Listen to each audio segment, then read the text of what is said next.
Hello friends, welcome to my YouTube channel. मैं बबीता सिंह और आज हम बात करेंगे एक ऐसी पावर के बारे में जिसके बारे में शायद ही आपने पहले कभी सुना हो।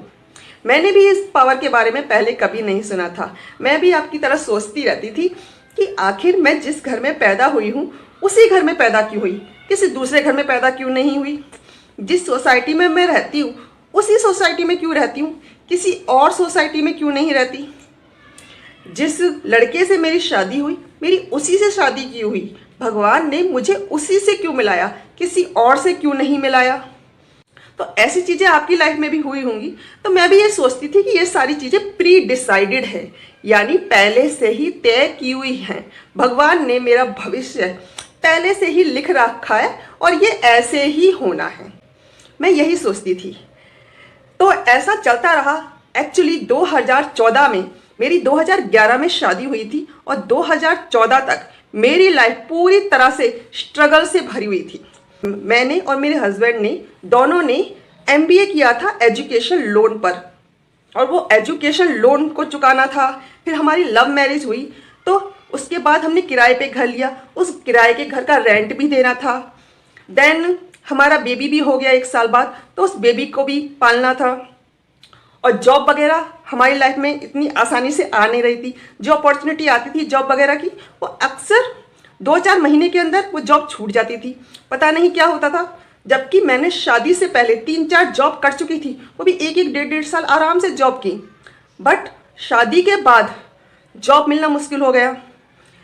तो ऐसी कई चीज़ें हुई शादी के बाद, करीब 2011 से 2014 के बीच में। और मैं बहुत पजल होती थी, बहुत ज़्यादा टेंस रहती थी।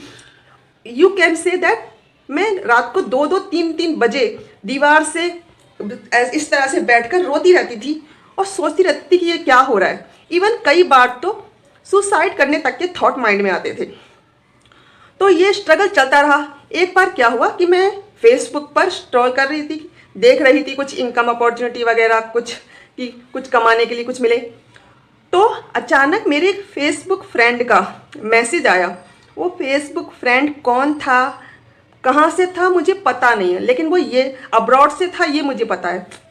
उसने एक मैसेज भेजा कि तुम अपनी लाइफ को चेंज करना चाहती हो। मैंने कहा हाँ बिल्कुल करना चाहती हूँ।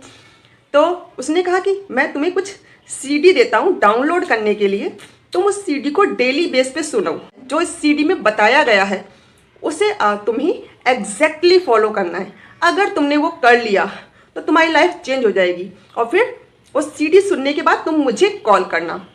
मैंने कहा अच्छा ठीक है, लेकिन क्या है कि आप और मैं एक ही थाली के चट्टे बट्टे हैं। हम विश्वास नहीं करते जल्दी से किसी पर। आप में से भी बहुत से ऐसे लोग होंगे जिनको मेरी बात पर विश्वास होगा ही नहीं, और 5-6 महीने बाद, 1 साल बाद अचानक से याद आएगा, अरे वो बबीता थी, वो बताती थी कि कुछ ऐसा है, एक बार देखने की उसने कुछ बताया था। ऐसा होता है, अक्सर ऐसा ही होता है। तो जो उसने सीडियाँ दी डाउनलोड करने के लिए, 6 महीने तक मैंने उन सीडियों को ओपन कर भी नहीं देखा। और इस 6 महीने के टाइम ड्यूरेशन में मेरी हालत, मेरी फाइनेंशियल कंडीशन बद से बदतर हो गई। 3 महीने का किराया हमारा मतलब नहीं दिया गया। हमारे मकान मालिक ने कहा कि पुलिस से सामान आपका तुम्हारा निकलवा के फेंक दिया जाएगा अगर तुमने कमरा खाली नहीं किया तो। उसके अलावा मेरी मम्मी पापा से भी हमारे रिलेशन ज़्यादा अच्छे नहीं चल रहे थे, स्पेशली पैसे को लेकर ही, कि अक्सर मैं उनसे पैसे मांगती रहती थी अपने सर्वाइवल के लिए। बहुत सारी ऐसी चीज़ें थी और बहुत सारे व्रत किए। मेरी बहन ने कई सारी अंगूठियाँ पहनवा दी, मूंगा की अंगूठी, नीलम वगैरह, जो भी 7-8 हज़ार की वो अंगूठियाँ आई थी, वो मैंने करीब 3-4 महीने पहनी। हनुमान चालीसा का व्रत रखा, चलिया रखा, जो भी माइंड में आया कि भगवान के थ्रू हो जाए, कुछ अंगूठियाँ पहन के हो जाए, व्रत रख के हो जाए, जो भी हमारे माइंड में आते हैं, जो भी हमारे धर्म को लेकर, भगवान को लेकर जो भी श्रद्धाएं होती है, उन सबको फॉलो किया मैंने। व्रत भी रखे, चलिया भी रखा और हनुमान चालीसा भी पढ़ा, लेकिन किसी भी चीज़ ने काम नहीं किया। अब गुस्से में आकर अंगूठी को भी निकाल के रख दिया साइड में, और कोई भी चीज़ काम नहीं कर रही थी। फिर क्या हुआ कि अब फिर मम्मी को कॉल किया, क्योंकि कोई रास्ता तो था नहीं, कि घर तो खाली करना ही है, कहाँ जाएंगे। तो मम्मी ने पहले तो काफ़ी कुछ सुनाया, फिर मम्मी ने उस टाइम पे वो 3 मंथ का किराए का बंदोबस्त किया और हमें एक ऐसी जगह पे रख दिया जहाँ पर हमें किराया नहीं देना पड़ता था। लेकिन उसके बाद फिर मैंने एक जॉब पकड़ी। वो जॉब मतलब मिल गई मुझे जॉब, एक मैट्रिमोनियल साइट थी, वहाँ पर मुझे जॉब मिल गई। करीब 10,000 की जॉब थी। लेकिन वो जॉब इतने ज़्यादा डिस्टेंस पर थी कि मुझे, जब मैं दिल्ली में रहती थी तो मुझे वहाँ पर घर से करीब 7 बजे निकलती थी और 9:30 बजे, 9:45 बज जाते थे मुझे ऑफिस पहुँचने में। करीब 2.5 से 3 घंटे का रास्ता था। मेट्रो से 3 मेट्रो बदलनी होती थी। अब ये जो टाइम ड्यूरेशन था, इसको काटने के लिए मेरे माइंड में अचानक क्लिक किया कि मेरे एक फेसबुक फ्रेंड ने वो सीडियाँ डाउनलोड करने के लिए कही थी। मैंने कभी उसे सुना नहीं, ऐसे ही अपना मोबाइल में वो सीडियों को अपलोड कर लेती हूँ और रास्ते में सुनते सुनते जाऊँगी, देखूँगी उसमें भी क्या है। तो ये सोचकर मैंने उन सीडियों को अपने मोबाइल में अपलोड कर लिया और सुनते सुनते उनको मैं अपने ऑफिस में जाने लगी। मुश्किल से 4 या 5 दिन हुए होंगे उन सीडियों को सुनते हुए। 4-5 दिन बाद मैंने उनको सुना और समझा और मैंने अपनी जॉब से छोड़ दी और कहा कि नहीं, मैं अब जॉब नहीं करूँगी, मुझे ये जॉब नहीं करनी। और फिर मैंने अपने हस्बैंड से इसके बारे में बात की कि नहीं, मुझे वो सीढ़ियाँ मिली हैं, इसमें ऐसा ऐसा बताया है, तो मैं अब उसको फॉलो करूँगी। मेरे हस्बैंड भी काफ़ी कोऑपरेटिव थे, हमारी लव मैरिज थी तो अंडरस्टैंडिंग हमारी अच्छी ही थी। तो मैंने जॉब छोड़ दी और एग्जैक्टली वही फॉलो किया जो उन सीढ़ियों में बताया गया था। तो जब मैं फॉलो कर रही थी और मेरे साथ साथ मेरे हस्बैंड भी फॉलो कर रहे थे, तो उन सीढ़ियों में जो बताया गया था उसके बारे में हमने और भी रिसर्च की। यूट्यूब पे रिसर्च की, गूगल में रिसर्च की। तो यूट्यूब पे एक वीडियो आया, उस वीडियो को देखा, उसने हमारी माइंड को और खोल दिया कि अरे ये तो यूट्यूब पर भी है, इसके बारे में बुकें हैं, इसके बारे में किताबें लिखी जा चुकी हैं, गूगल पे भी इतना सब कुछ लिखा हुआ है, बड़े बड़े लोग इसके बारे में बात कर रहे हैं। फिर मेरे हस्बैंड ने भी उसको फॉलो करना शुरू किया, मैंने भी फॉलो करना शुरू किया।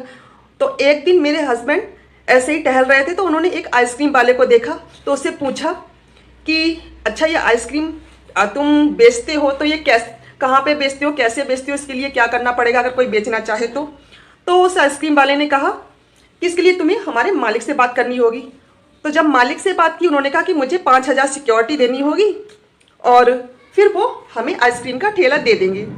लेकिन 5,000 रुपये थे ही नहीं सिक्योरिटी के लिए। लेकिन जब हम वो सारी चीज़ें फॉलो कर रहे थे तो वो आइसक्रीम वाला, पता नहीं उसके माइंड में क्या आया, क्यों आया, उसने वो ठेला बिना सिक्योरिटी के हमें करीब 10-12 हज़ार की आइसक्रीम भरकर दे दिया अपने आप। ये चीज़ अपने आप हुई ऑटोमेटिकली।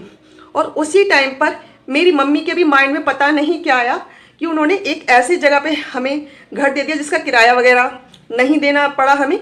और अचानक ही वो उनके साथ मेरे रिलेशन ठीक होने लग गए, सुधरने लग गए। अब मैं वहाँ पर रहते हुए भी हम दोनों वही चीज़ फॉलो करते थे। अब जब मेरे हस्बैंड आइसक्रीम बेचते थे, उससे पहले कई जॉब ट्राई की थी, कई ऑप्शन देखे थे अर्निंग के कि कहीं से पैसा आए, किसी तरह से डेली बेस पे आए। होटल में जो वेटर की जॉब हुई वो तक ट्राई की, जो अखबारों में लिखा होता है कि वेटर की जॉब करो, ये जॉब करो, वो जॉब करो, डाटा एंट्री का काम करो, जो भी हमारे सामने पड़ता था हम करते थे। लेकिन जब तक हमने वो चीज़ फॉलो नहीं की थी जो सीडी में बताई गई थी या उस यूट्यूब चैनल में बताई गई थी, तब तक वो उनमें से कोई भी अपॉर्चुनिटी और कोई भी चीज़ हमारी लाइफ में आ ही नहीं रही थी। लेकिन ये जो सीक्रेट थे, ये जो बातें थीं, ये जो सर्कमस्टेंसेस थे, अपने आप हमारी लाइफ में आने लग गए, सिर्फ उन सीडियों में बताई हुई चीज़ों को फॉलो करने से। अब हमने फॉलो करना शुरू किया। तो जब मेरे हस्बैंड डेली बेस पर अर्निंग करते थे, अर्निंग सीधी सी बात है, आइसक्रीम के काम में बहुत ज़्यादा अर्निंग नहीं होती, 200-250 मैक्सिमम, कई बार तो खाली 150 रुपये भी होते थे। लेकिन उसने मुझे एक ऑप्शन दिया, क्योंकि किराया नहीं देना पड़ता था, तो मैं मिनिमम 50 रुपये, 70 रुपये, 80 रुपये डेली बेस पर बचाने की कोशिश करती थी। और ऐसे ही मैंने जोड़ जोड़कर 4-5 महीने में करीब 2,500 रुपये इकट्ठे किए।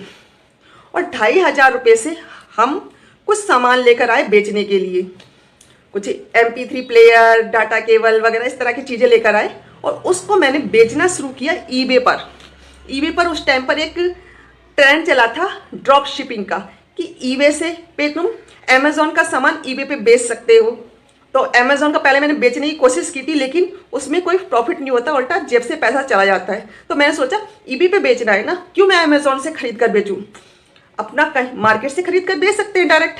तो मैं मार्केट से सामान लेकर आई और ईबे पर बेचना शुरू किया ऑनलाइन। और उस टाइम पे उससे पहले ऐसा कोई ऑप्शन भी नहीं आया था, ना बिकता था सामान ना कुछ।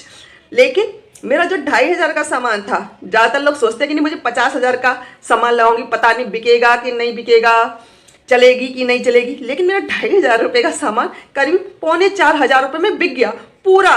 मतलब एक भी सामान नहीं बचा मेरा, हर चीज़ बिकी, चाहे वो कितनी छोटी हो चाहे वो कितनी बड़ी हो। और लोगों के 50 कोई सामान लेकर आते, कोई भी चीज़ें लेकर आते, उसमें से 60% 70% सामान ही बिकता है। 30% 40% को बेचने में उनको 5-5 6-6 महीने 1-1 साल भी लग जाता है। लेकिन मेरे साथ ऐसा नहीं हुआ, क्योंकि मैं उस सिस्टम को फॉलो कर रही थी, उस पावर को फॉलो कर रही थी।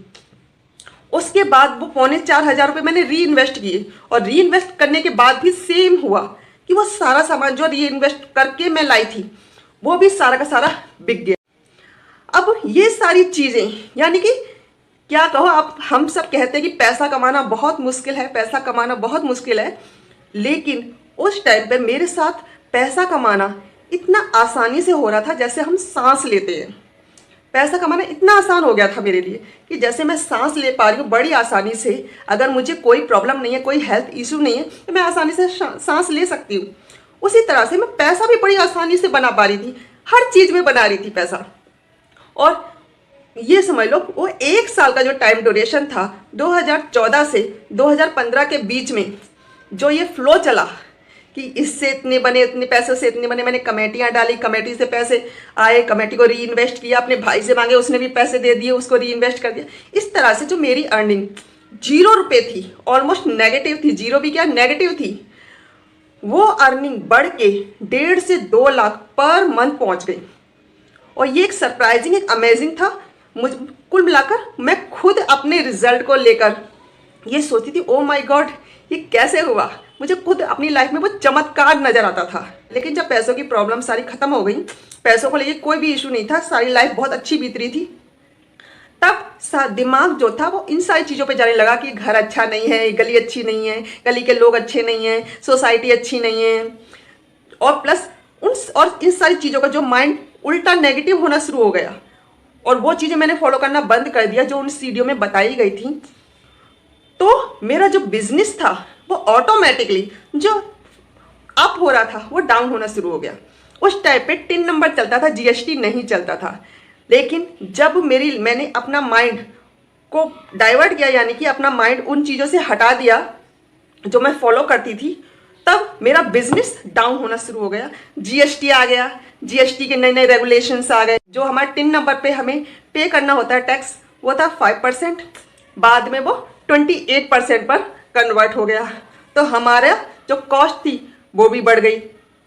तो बहुत सारी अप एंड डाउन हमारी लाइफ में आने लगे। लेकिन पहले जब हमारी लाइफ में प्रॉब्लम आती थी तो वो स्मूथली कुछ ना कुछ उसका सॉल्यूशन मिल जाता था, और वो जो प्रॉब्लम थी अपने आप चली जाती थी। ऐसा नहीं होता कभी भी कि आपकी लाइफ में प्रॉब्लम आए ही ना। जब हम फॉलो करते तब भी प्रॉब्लम आती थी, लेकिन उसका सॉल्यूशन भी साथ के साथ आता रहता था, और वो प्रॉब्लम आके उस सॉल्यूशन के साथ मर्ज करके अपने आप उसका बैलेंस हो जाता था और हमारा बिजनेस ग्रो कर रहा था। लेकिन जब हमने उन सीडीज में बताए गए तरीकों को फॉलो करना बंद कर दिया, तब हमारी लाइफ में जो नेगेटिव सिचुएशन आई उसका सिर्फ नेगेटिव इफेक्ट पड़ा, और मेरा जो बिजनेस था वो ऑलमोस्ट बंद हो गया 2 साल के अंदर। और मैं उसी सिचुएशन पे पहुंच गई जहां से मैंने स्टार्ट किया था। अब आप सब सोच रहे होंगे आखिर वो पावर है क्या, ऐसी कौन सी पावर है जिसने मेरी लाइफ को 1 साल के अंदर 0 इनकम से 2 लाख पर मंथ पर पहुंचा दिया। और ऐसी कौन सी गलती थी जो मैंने कर दी और जिसे मुझे नहीं करना चाहिए था और आपको नहीं करना चाहिए, जिसकी वजह से मैं दोबारा से उसी जगह पर पहुंच गई जहां से मैंने स्टार्ट किया था। और ये जर्नी जो मैंने स्टार्ट की है उसमें मैं ऐसा कौन सा सीक्रेट आपके साथ शेयर करने वाली हूँ। तो मैं आपको बताती हूँ, उस पावर का नाम है लॉ ऑफ अट्रैक्शन।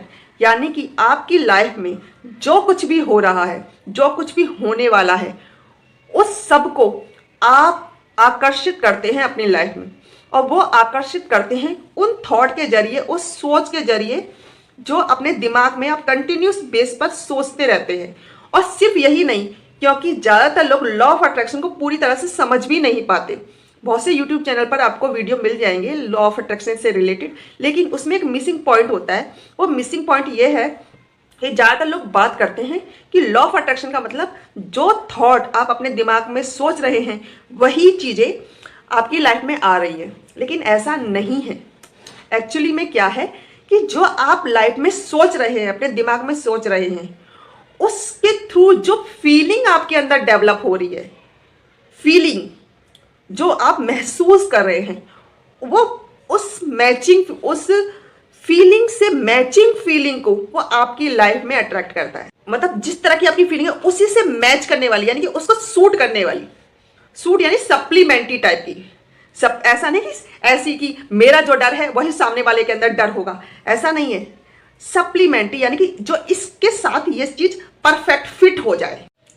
तो ज्यादा लोग सोचते हैं कि जैसी फीलिंग हम सोच रहे हैं वैसी ही फीलिंग सामने वाला सोच रहा होगा, तो वो फीलिंग आपस में टकराएंगी, लेकिन ऐसा नहीं है। सप्लीमेंट्री फीलिंग यानी परफेक्ट मैचिंग वाली फीलिंग। जैसे सूट के साथ दुपट्टा मैच करता है, सूट के साथ सूट मैच नहीं करता, दुपट्टे वाली जो फीलिंग होगी आई होप आपको बात समझ में आ रही होगी। सेम चीज नहीं, सेम कॉम्बिनेशन, यानी कि कॉम्बिनेशन परफेक्ट होना चाहिए। वैसी चीज़ों को आप अपनी लाइफ में अट्रैक्ट करेंगे। यानी कि आप चाहते हैं कि आपको 1 करोड़ रुपए का लोन मिल जाए।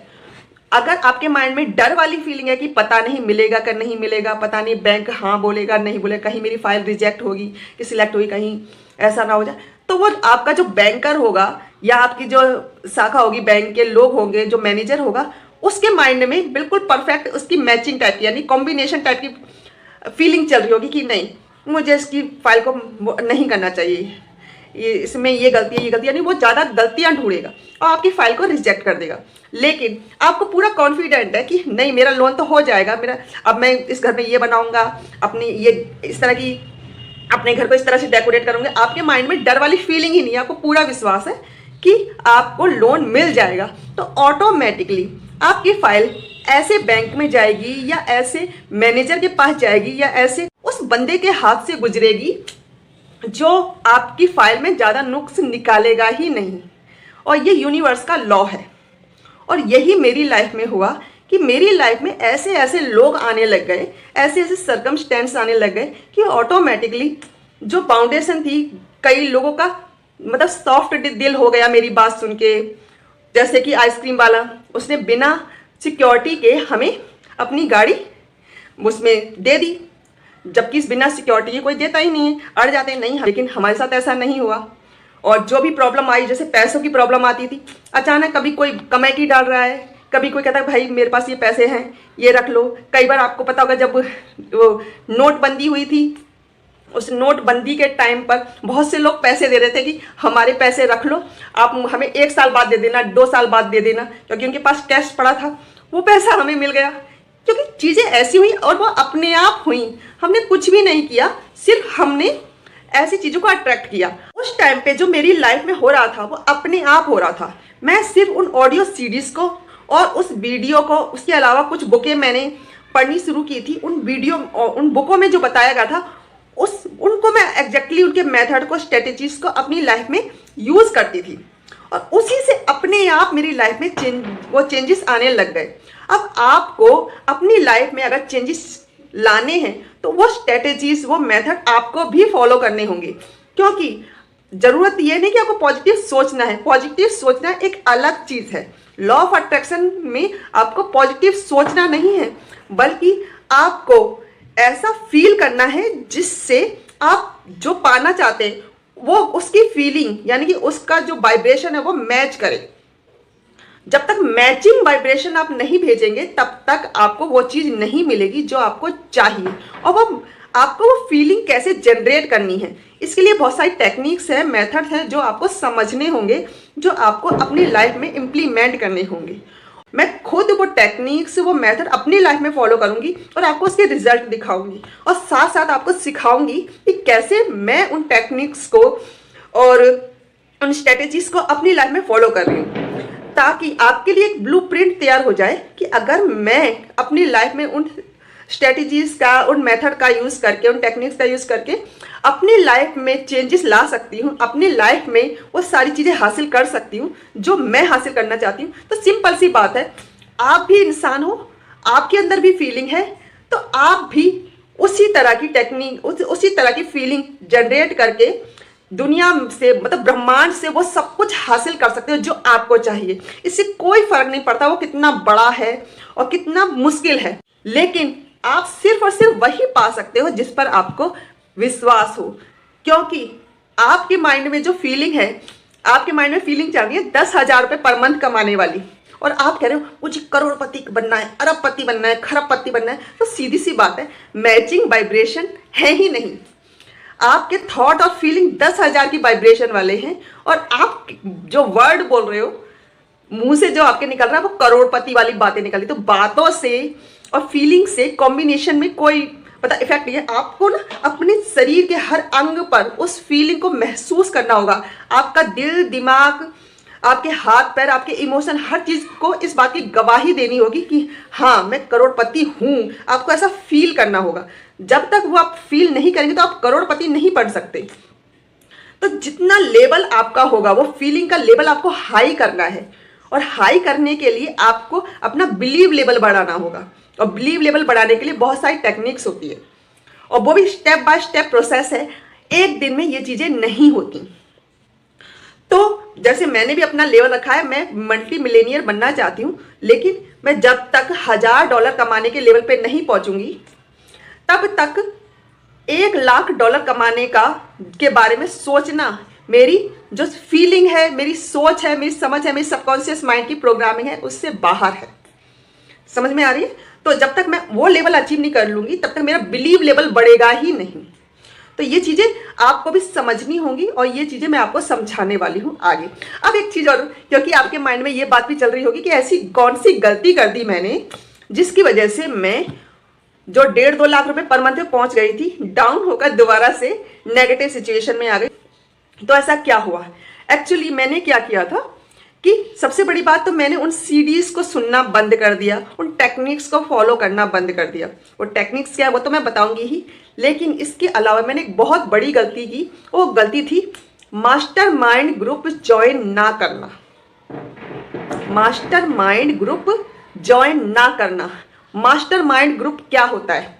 मास्टरमाइंड ग्रुप वो होता है उन लोगों के साथ प्लग इन होना जो ऑलरेडी सक्सेसफुल हैं। ज़्यादातर लोग, आपने जितने भी अमीर लोग देखे होंगे, आपने ये देखा होगा कि उनका एक ग्रुप होता है।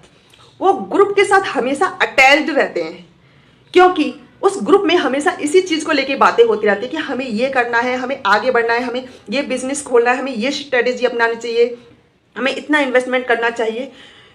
क्योंकि अगर आप उस ग्रुप से प्लग इन नहीं हो, तो सीधी सी बात है, आप उस ग्रुप के साथ काम कर रहे हो जो इन सारी चीज़ों के बारे में बात ही नहीं करता। वो बात क्या करता है कि हमारी सरकार बहुत खराब है, हमारे देश में तो ये परेशानी है, वो परेशानी है। वो सिर्फ इश्यूज पे बातें करते हैं, सॉल्यूशन पे बातें नहीं करते।